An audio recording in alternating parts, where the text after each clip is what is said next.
Here is what Zendesk does not advertise. Archiving your tickets does not actually free up any storage. Every ticket you have ever closed is still sitting in your storage count right now, archived or not.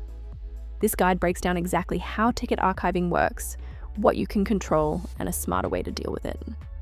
Zendesk automatically archives any ticket that has been in closed status for 120 days. You cannot trigger this manually, and you cannot disable it. The only exception, sandbox environments, where tickets archive in just 3 days. Any ticket with more than 10,000 events skips archiving entirely and stays in your active pool indefinitely. When you open an archived ticket, Zendesk shows a banner at the top reading, "This is an archived ticket." It is your only visual cue that something has changed. The ticket is still there. The data is still there. It just behaves very differently from that point on. Archived tickets are not gone. You can still reach them directly via URL if you know the ticket number. You can find them in Zendesk search using date-based syntax. They show up in user and organization profiles, they appear in Explore reports, and most API endpoints still return them. The data is preserved. But here is where the limits hit. Archived tickets vanish from all your views. Triggers cannot fire on them. Automations cannot touch them. The customer context panel will not surface them. And you cannot modify anything. No tags, no fields, no status changes. Once archived, the ticket is effectively frozen. This is the part that surprises most Zendesk admins. Archiving does not remove tickets from your storage calculations, only deletion does. Soft delete keeps a ticket for 30 days before permanent removal. If your goal is actually reducing storage, you need to delete tickets, not just let them archive. You can track your usage in Admin Center under Account, then Usage, then Storage. The dashboard shows data storage and file storage separately. At 80% capacity, the bar turns orange. Once you exceed the limit, it turns red. The numbers refresh every 24 hours, though it can take up to 72 hours to reflect current usage. If you want automation to help with archiving, your window is before the 120-day mark.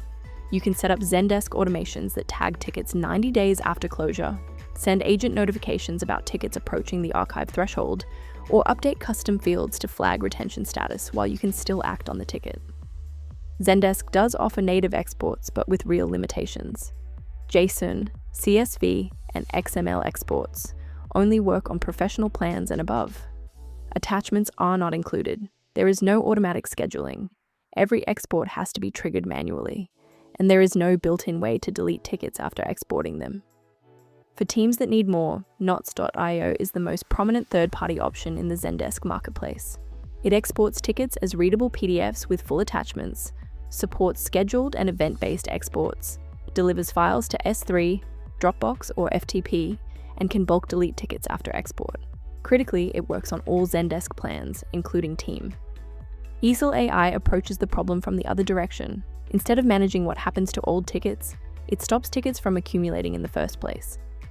The AI resolves incoming support tickets automatically, reaching up to 81% resolution in mature deployments. Fewer tickets created means fewer tickets to archive, store, or delete later.